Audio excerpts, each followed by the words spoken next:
The 5 areas model is an idea that there are 5 different aspects or elements that are all interconnected in this cycle of different things that affect your mental health.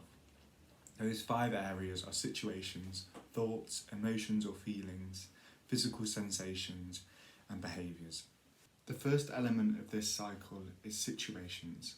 These are different aspects of your life that are external to you, that impact your psychological distress. Some classic examples of this are work, home life, relationship conflicts, or your bedroom. And what the model does is it breaks down how that situation affects you, and that breaks it into 4 further elements.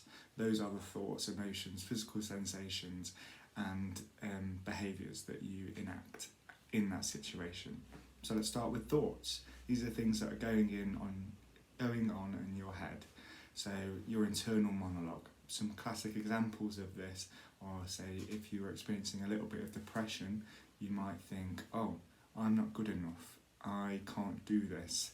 We kind of classify these as I statements, but some other common things are the world is against me, or the world isn't fair, or if you're experiencing more anxiety-provoking thoughts, it's lots of what-if statements and worries, that kind of thing.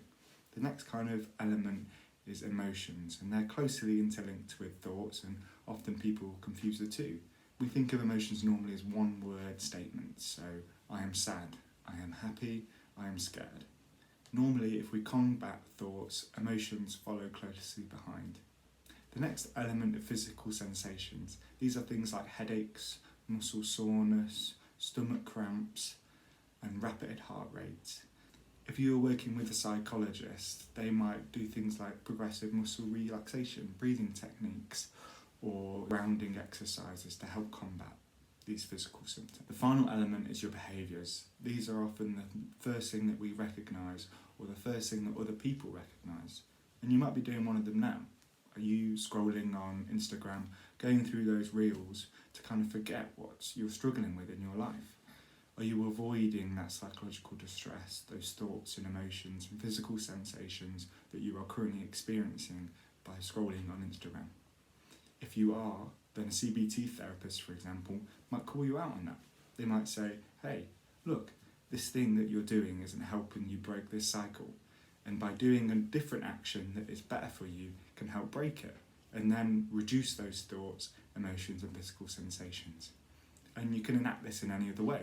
You could help reduce the physical sensations, which would affect your behaviours and your thoughts and emotions, or take any element, work on it, and it will reduce the others.